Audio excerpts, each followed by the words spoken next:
बिस्मिल्लाहिर्रहमानिर्रहीम अस्सलाम वालेकुम दोस्तों। आज का हमारा टॉपिक है फ़िस्कल पॉलिसी ऑफ पाकिस्तान, जो inspector inland revenue service FBR के लिए ये लाजमी है। तो सबसे पहले हम फ़िस्कल पॉलिसी को क्लियर करेंगे, फिर देखेंगे कि फ़िस्कल पॉलिसी पाकिस्तान में किस तरह से बनाई जाती है और किस तरह से इससे डील किया जाता है। तो अपना लेक्चर स्टार्ट करते हैं। सबसे पहले देखते हैं कि फ़िस्कल पॉलिसी होती क्या है। फ़िस्कल पॉलिसी का मतलब ये है कि गवर्नमेंट की स्पेंडिंग्स और टैक्सेशन जो कि इकॉनमी को बेहतर बनाने के लिए यूज़ की जाती हैं, उसको क्या कहते हैं, फ़िस्कल पॉलिसी।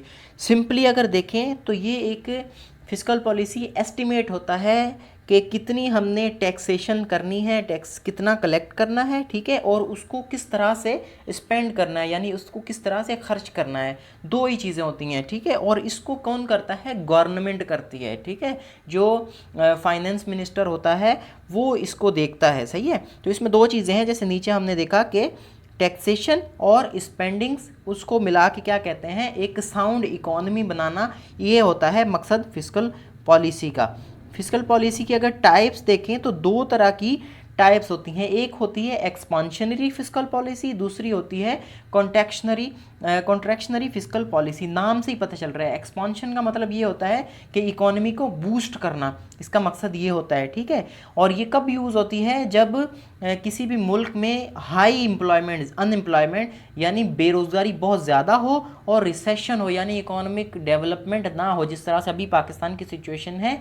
तो ये इस तरह की सिचुएशन में काम आती है। और ये किस तरफ लीड करती है? गवर्नमेंट को ये इस तरफ लीड करती है कि आप टैक्सेस को कम करें और स्पेंडिंग ज़्यादा करें, ज़्यादा से ज़्यादा स्पेंडिंग करें। अब उसमें बाहर से स्पेंडिंग आए या अंदर से मुल्क से ज़्यादा से ज़्यादा स्पेंडिंग होगी, तो फिर क्या होगा, वहाँ पर स्पेंडिंग किस चीज़ में? बिज़नेस में स्पेंडिंग होगी, इंडस्ट्री में स्पेंडिंग होगी, तो लोगों को जॉब्स मिलेंगी और वो सेल्फ सफिशिएंट होंगे, ठीक है। इसका मकसद ये होता है कि इकोनॉमी को स्टिमुलेट करना, सही है, ताकि जो लोग हैं, आम बंदे हैं, उनकी कंज्यूमर की परचेजिंग पावर जो है ना वो बढ़ जाए, हर किसी के पास पैसे आए, ठीक है। जब मुल्क में इन्वेस्टमेंट होगी, इंडस्ट्री लगेगी, हर किसी को जॉब मिलेगी, बिजनेस होगा, हर किसी के पास पैसे होंगे, तो लोग खर्च ज़्यादा करेंगे। जब खर्च करेंगे तो फिर क्या होगा, इकोनॉमी का पहिया जो है ना वो स्मूथली चलेगा, सही है। इससे इकोनॉमी क्या होगी, बढ़ जाएगी।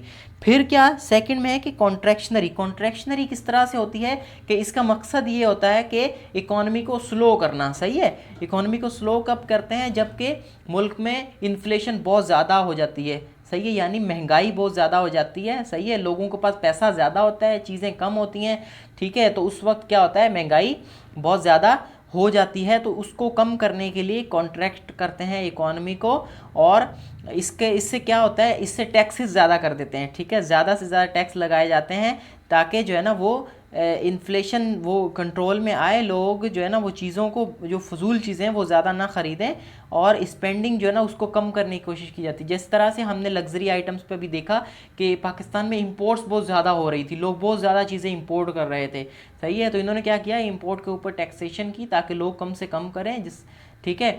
तो मोबाइल्स वगैरह पे और ऐसी चीज़ों पे टैक्सेशन ज़्यादा की ताकि लोग कम से कम इन चीज़ों पर स्पेंड करें, सही है। तो मकसद अलग अलग हो सकता है, दोनों एक ही वक्त में भी यूज़ हो सकती हैं और अलग अलग टाइम पे भी यूज़ हो सकती हैं। अब यहाँ पर देखें तो पाकिस्तान को दोनों मसले हैं, अनएम्प्लॉयमेंट भी है लेकिन इन्फ्लेशन भी ज़्यादा है, तो ये दोनों टूल्स यूज़ करते हैं, सही है। इंपोर्ट को कम करने के लिए इन्होंने यूज़ किया कॉन्ट्रैक्शनल, यानी टैक्सेस बढ़ा दिए, और जो है ना दूसरी चीज़ों को कम करने के लिए, अनएम्प्लॉयमेंट वगैरह को करने के लिए स्पेंडिंग ज़्यादा कर रहे हैं। तो ये इसकी टाइप्स होती हैं। मकसद क्या होता है, ऑब्जेक्टिव क्या होता है? ऑब्जेक्टिव ये होता है कि जो मुल्क की इकोनॉमी है उसको स्टेबलाइज किया जाए, ये एक इसका बड़ा मकसद होता है। और उसके अलावा प्राइस स्टेबिलिटी, यानी जो मुल्क में है चीज़ों की प्राइसेस हैं वो स्टेबल रहें, और एम्प्लॉयमेंट जो है वो बढ़ जाए, मुल्क में मुलाजमत लोगों को मिले, लोगों के पास रोज़गार हो, ठीक है। और उसके अलावा एलोकेशन ऑफ रिसोर्सेज, जो भी गवर्नमेंट के पास पैसा होता है उसको किस तरह से एलोकेट करना है, कहाँ कहाँ पे खर्च करना है, सही है।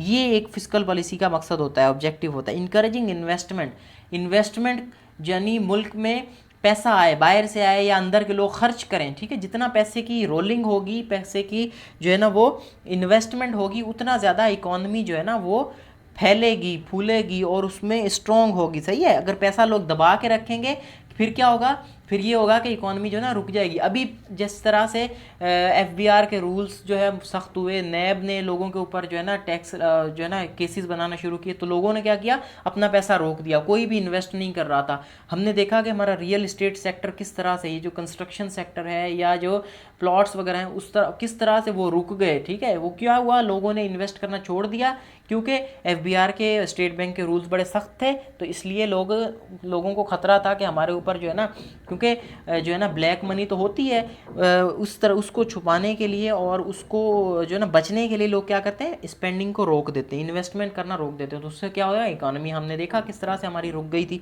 तो इनकरेज करने के लिए जो है ना वो फिस्कल पॉलिसी बनाई जाती है कि लोग ज़्यादा से ज़्यादा इन्वेस्ट करें। सही है। फिर इकोनॉमिक डेवलपमेंट, इकोनॉमिक की जो है ना ग्रोथ हो। ठीक है, ठीक है, मुल्क में ज़्यादा से ज़्यादा चीज़ें बने, जीडीपी स्ट्रॉन्ग हो। और उसके अलावा कैपिटल फॉर्मेशन एंड ग्रोथ, ये भी वही चीज़ है कि ग्रोथ उसकी जो है ना वो ज़्यादा से ज़्यादा हो और कैपिटल मुल्क में ज़्यादा से ज़्यादा आए। तो ये कुछ मकसद होते हैं, ऑब्जेक्टिव्स होते हैं। अब टूल्स कौन कौन से होते हैं, कौन सी चीज़ें होती हैं जिसके थ्रू गवर्नमेंट ये करती है, फिस्कल पॉलिसी जो है ना वो बनाती किस तरह से है, और कौन से टूल्स, कौन सी चीज़ें होती हैं जिसके साथ खेल कर जो गवर्नमेंट है वो इसको ऊपर लेके जाती है। तो पहला है टैक्सेशन।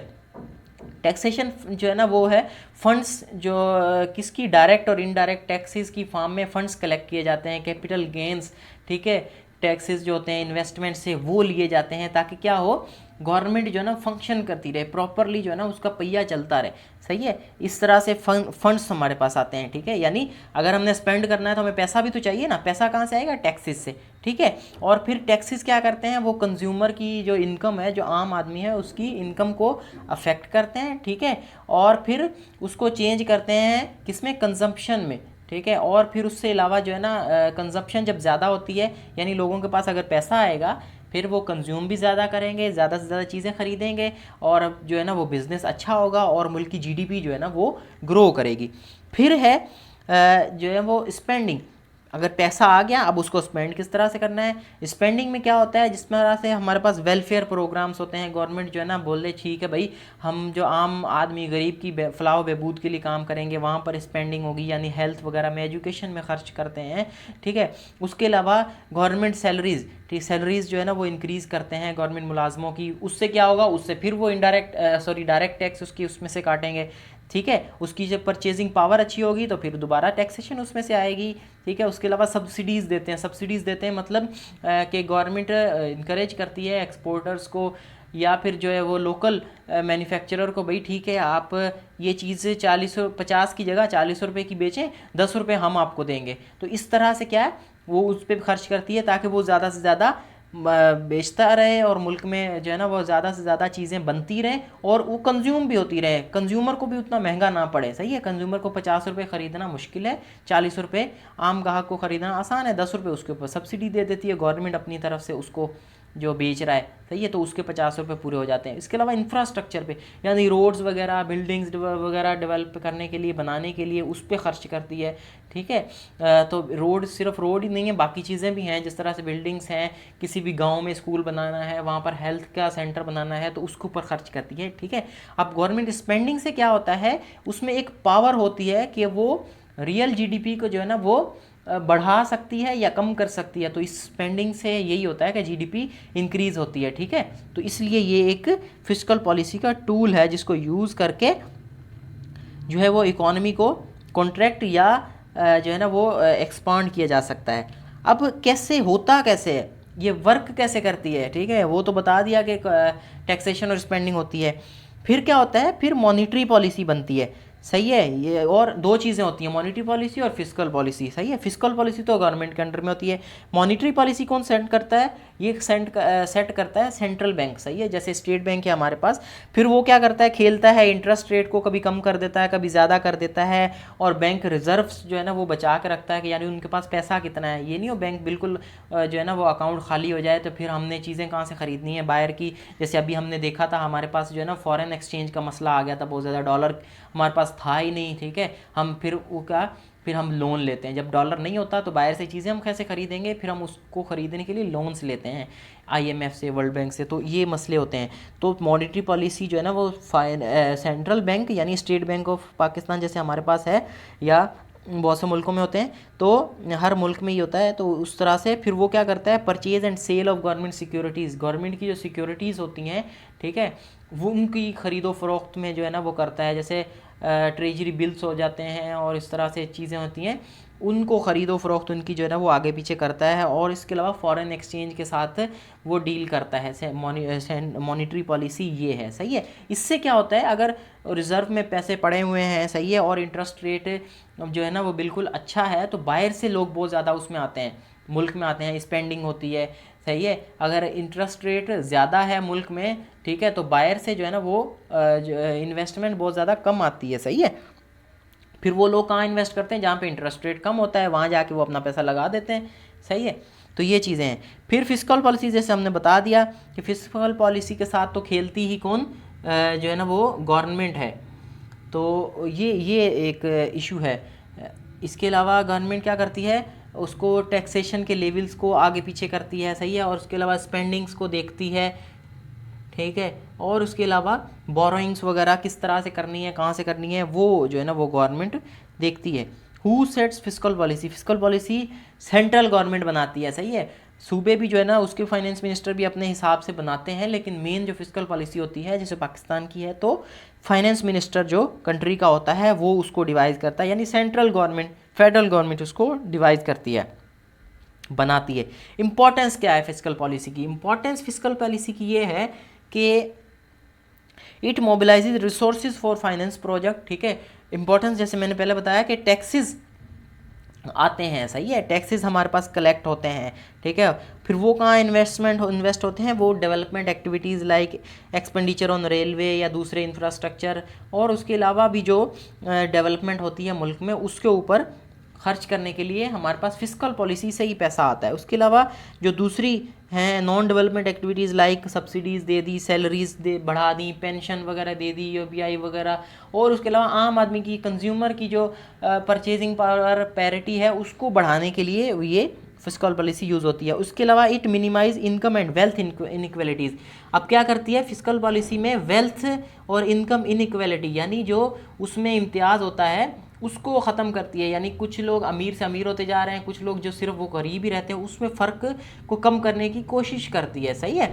वो किस तरह से, जिस तरह से आम जो वो बंदा होता है, वो जो सैलरीड वाला होता है, वो क्या करता है कि वो भी टैक्स देता है, उसकी सैलरी में से भी जो है ना वो कट हो जाती है क्या, टैक्सेस वगैरह, डायरेक्ट टैक्स जो उसमें से इनकम टैक्स जिसको कह देते हैं। इसी तरह इनडायरेक्ट टैक्स भी उससे लिए जाते हैं, ठीक है, लग्जरी और लग्जरी स्पेंडिंग्स वगैरह पे, आइटम्स पे, तो जो भी हम कंज्यूम करते हैं उसके ऊपर टैक्स लगाए जाते हैं। इसी तरह जो रेवेन्यू एक अच्छा जनरेट होता है वो कहाँ से होता है, वो एक अमीर जो लोग होते हैं जिनके पास ज़्यादा पैसा है उनके ऊपर भी डायरेक्ट टैक्स लगाती है गवर्नमेंट, ताकि वहाँ से भी हमारे पास पैसे आते रहें। तो ये एक इनकम इनइक्वालिटी, यानी जो गरीब है वो कम टैक्स उसको देना पड़ता है, लेकिन जो ज़्यादा अमीर है वो उससे ज़्यादा टैक्सेस लिए जाते हैं। तो इनकम इनइक्वालिटी को भी कम करने की कोशिश की जाती है, लेकिन इसमें अप्स एंड डाउन्स हैं, इरेगुलरिटीज़ हैं। इसकी वजह से ये होता है कि टैक्स की चोरी होती है और वो अमीर बंदा जो है ना वो टैक्स कम देता है, नहीं देता जितना उसके ऊपर बनता है। अगर वो देगा तो वेलफेयर स्टेट बन जाएगी और बहुत ज़्यादा इकोनॉमी स्ट्रॉन्ग हो जाएगी। तो ये था फिस्कल पॉलिसी। अब पाकिस्तान में फिस्कल पॉलिसी, इसके बारे में डिटेल जो है ना वो नेक्स्ट वीडियो में हम करेंगे, सेकंड पार्ट में, तो प्लीज़ उसका इंतज़ार कीजिए, वो भी मैं थोड़े टाइम में अपलोड कर दूंगा। और अगर इसमें कोई चीज़ आपको समझ में नहीं आई तो आप कमेंट सेक्शन में मेंशन कर सकते हैं।